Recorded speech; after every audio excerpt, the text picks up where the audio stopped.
Ռոստոմյան, այս միջադեպի մասին ինչպես եք տեղեկացել եւ ձեր գնահատականը որն է նմանատիպ միջադեպերին, որոնք փաստացի օրինաչափ են կարծեք դարձել 2018-ից հետո։ Լրատվությունից եմ տեղեկացել, որ խոշտանգում է տեղի ունեցել Վանաձորում եւ այդ խոշտանգումից հետո նաև լրատվությունից էլի տեղեկացանք այն ինչ որ կատարվում էր եւ երեք հավաքվել էին այստեղ։ Իսկ ինչ վերաբերվում է օրինաչափությանը, օրինաչափ է, որովհետեւ 18 թվականից հետո նման դեպքերը երեք էլ մեր հարցազրույց էիք վերցրել մեր պատգամավորներից մեկին, Լևոնի հետ էր կարծեմ, ասաց 1000-ից ավել նման դեպքեր ա եղել։ Եվ կարծում եմ, որ այսպիսի խոշտանգումները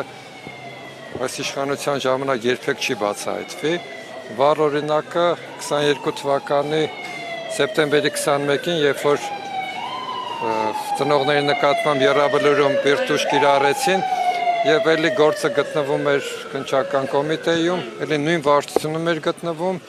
եւ մի քանի տարի վարձակնելուց հետո, տանել բերելուց հետո որևէ մեկը պատասխանատվության չընթարկվեց, գործը կարճեցին։ Հետո բողոքարկում եղավ, դրանից հետո էլի գործը վերաբացեցին, բայց բացելուց հետո դեռ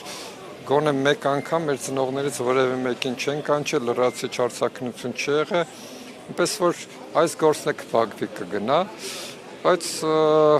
քանի որ նախընտրական է, կարող է ինչ-որ մեկ-երկուսին աշխատանքից ազատեն, դրանով հանդերձ ներկայացնեմ, որ տեսեք դեմոկրատական երկիր եւ այլն, բայց շատ կարճ ժամանակում կվերականգնի երևի պաշտոնի բարձրացում մեկ այլտեղ, նման դեպքեր մենք շատ ենք տեսել, նույն Դիլիջանի